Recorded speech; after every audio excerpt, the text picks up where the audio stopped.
Hey guys and gals, I'm here with you with more information. Uh, uh, and today, well, I have there's I hate drawing a blank, but I'm trying to put this in the best way I can. But there's rumors. I shouldn't say rumors, but someone from Microsoft has confirmed that the Xbox One, not Xbox One, the Xbox Scarlett, soon to come out, Scarlett, shouldn't say soon, but next year, will be backwards compatible.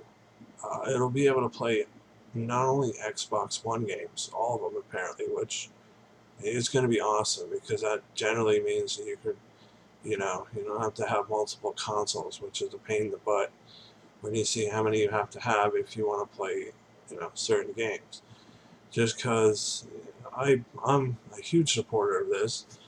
Not only as a collector, but I mean, I could one day I'll show you. Like, I mean, if you want to play PS3 games, some of them, yeah, I understand they'll be backwards compatible with the PS4, but like a lot of them aren't. So then you have to have another system.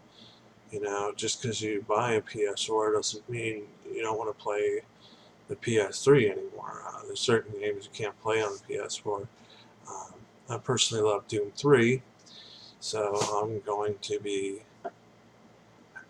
That's one of the reasons I really support Microsoft in doing this, because I know how much of a pain it is. And that's the really good news, that the Scarlett will apparently be backwards compatible. Um, I mean, previously Sony had followed this suit, and their PS3s, their early PS3s. If anyone, those of us who are old enough to remember, um, not only were price, and that's a different subject people didn't like, but they were backwards compatible with the PS2 and the PS1, which makes them still a little sought after. I mean, sure, they're not crazy expensive. One day they might be even decent collector's items, but I mean, there's enough out there.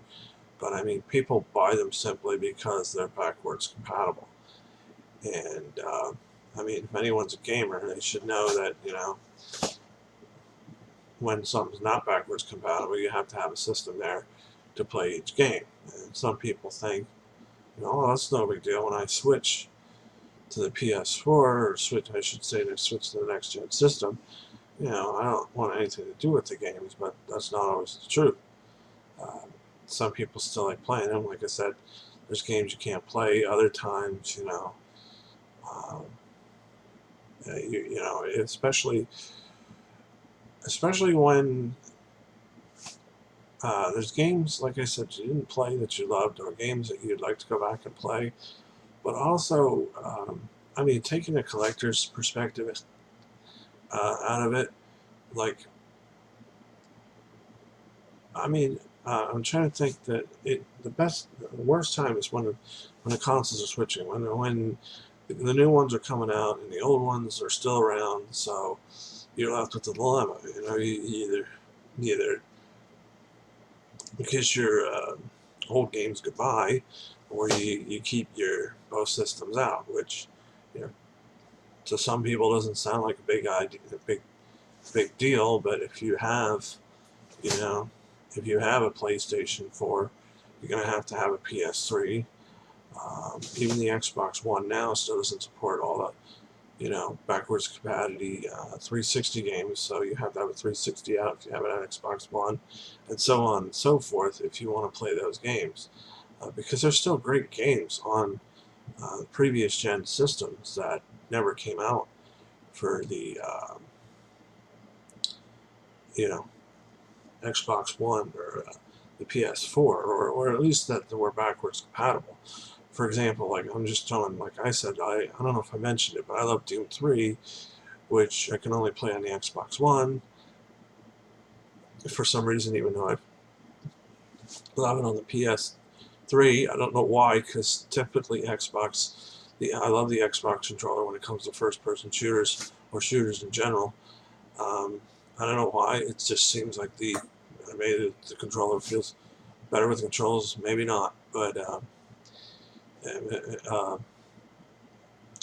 it has to be that. But so I mean, you're left with that dilemma, and I'm just saying this because it's a big deal to the people who it's a big deal for. I mean, a lot of people I don't like. That, this is one of them. That one big gaming news company that everyone probably knows makes they poo it off like it's not a big deal, and it is. It's a consumer. Really, maybe I'll out them one day. I really don't want to, but I really don't like what they do because they act like we're a bunch of idiots that complain, and we don't know anything. And once the new system comes out, well, hey, I also got to remember that not everyone can afford it. Some people in the United States, which I assume you figured I lived in because of my accent, basically some of them don't have access to the internet, or like I said, people on limited budgets. And I've met certain people that really. I remember a guy I met at GameStop who bought a PS2 for his kids when the PS3 was getting ready to launch. Like, how many people are out there like that? You know, I'm sure there's a decent amount. And then there's people who work who don't want to spend a lot of money on games, even other gamers. I've talked to them at GameStop. A lot of times, not everyone buys the latest games. So, having something that's capable of playing backwards compatible games is a big plus. And uh, I just sorry to get off a little rant, but I mean, there's a number of few reasons. Some, like I said, some people like me, I love playing older games, so you know, it's always convenient. It's convenient to know that I could, put my Xbox One away essentially and be able to play the other games. But uh, I'm not exactly sure because I might have to. We'll address that later because I know I have some games digitally. So I don't know how that's exactly going to work. I don't know if Microsoft's going to give you some kind of pass. You have to rebuy those games. Probably end up leaving the Xbox One out, but one day I'll show you how much it looks like. Give you an idea. But the thing I wanted to say last, I shouldn't say this last, but not only can it play the Xbox One X games, which is awesome in itself, but it it it can play. It's supposedly going to be able to play all 360 games and all the original Xbox games, apparently, which to me is really, really awesome. Like I said, as a collector, it's going to be great knowing that you can go to GameStop, you can go anywhere, you can go to a yard sale and buy Xbox games and still be able to play them. I mean, that is pretty cool. Like I said, you can have people who are like, oh, it's not a big deal, who cares? It's a big deal to people who, limited budgets. It's a big deal to gamers who like to game with older games because not just, there's different kinds. There's people, for example, who play KOTOR, which I'm sure most of you know KOTOR.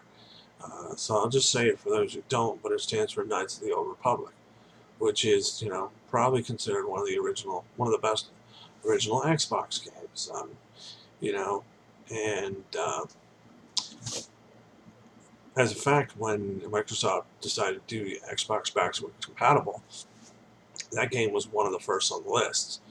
And that's the first game I was thinking when I was going to say, hey, when Phil Spencer said he announced it, and he was like, one of the first games people asked me for, and I thought the first thing was KOTOR, and it was Crimson Skies, I believe. So it's a big deal to us who loved older games, out-of-date games. Like I said, there'll be people who I've met people who aren't retro gamers like myself, but who might play one or two games in the past. I guess technically it makes them a retro gamer, but the thing of it is they only play like one or two, three maybe. Like, there's like, and Kotar is one of those games. And so, literally, I guess you can't really call it a retro game, but it's like just one of those games. And so it's a big deal if that one game you can play, you know. And I don't know about you guys, but I mean, a friend of mine had brought up something with, I think we were talking about the Terminator, which is my favorite series. I very few, rarely like things, but with the Terminator, that's one of my very few series that I like generally in a movie series. Uh, the Turtles was another one, but anyway, he brought up a point, and he was saying that every time a new platform comes out, you got to rebuy the same movie and rebuy it. And I agree with him because, for example, like if he was around, he's older than me, so he was around when the Betamax was out. And, if you don't know what that is, just look it up. But obviously it was around the time of VCR, so you figure, yeah, you buy the platform for that, you buy the movie for that, and then you buy it for. Then there was a laser disc that came out, and you figure the CD and the DVD came out, or HD DVD, and then all of a sudden, I'm sorry, DVD, and then I think it was HD, and then Blu-ray. So then, like, you're constantly, and then, like, for example, my PSP, like, you can play movies on that, and so on and so forth. So I know that's not the only one you can, movies you can play on. Not just a gaming system, but, like, just another platform. And it's like you said, you have to like have multiple copies of the same movie just to play on one platform, a different platform every time it comes out. And that's the same thing with games. You know, one of the games, just throwing an example out there, like one of the games that I would like to play on the Xbox One is the original Plants vs. Zombies, but it's not backwards compatible. So I have to have a 360 out. I have to leave that out to play it. And I mean, it's a pain. It's a pain when you got to leave all. I mean, for what I have here, it's kind of stuffed as it is. And I might stick a PS3 over here, and I just haven't got around to it because I have PS1 games that I can't get on the PS4 now through the store. So I mean, like I said, there's different facets of this argument conversation, but you know, I'm just here to say how happy I am that they're going to make this decision, and that frankly, it's it's arguably even at a $600 price point, it's worth buying. Now, I don't think people will buy it for that. Xbox One X came out at 500, and apparently, I don't know if they felt that the price wasn't, you know, popular with gamers. They lowered it to 400. So, you know, uh, I'm gonna guess that this new console coming out is $500. But the point is, even at that price, it's still worth it because you get to play all these games. You get to play the Scarlett games that are going to come out. You get to play your original Xbox One games. You get to play your Xbox 360 games, and then you get to play your original Xbox games if you have them.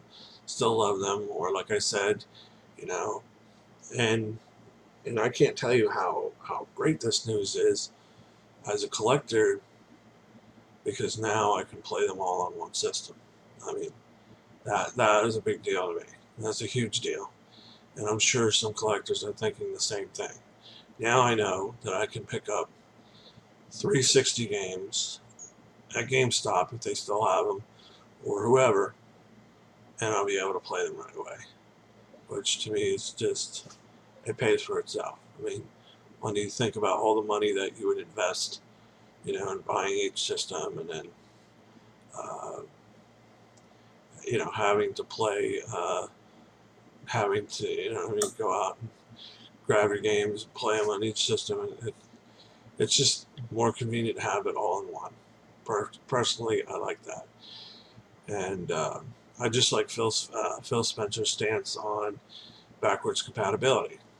So, I mean, maybe he sees that there's a market in that, which there is. Those are two different things that I'll talk about later, but I just wanted to say how, how grateful I am because of it. I know I've been a little long-winded, but, I love it. So, and frankly, I think that's a good reason to buy it, a good reason to pre-order it. I hope to get one myself when it comes out. So, this is Al, and remember to rate, comment, and subscribe, or just, I don't even know, whatever, rate my videos. But I'd love to hear your comments more on it, personally. But have a nice day, and talk to you again.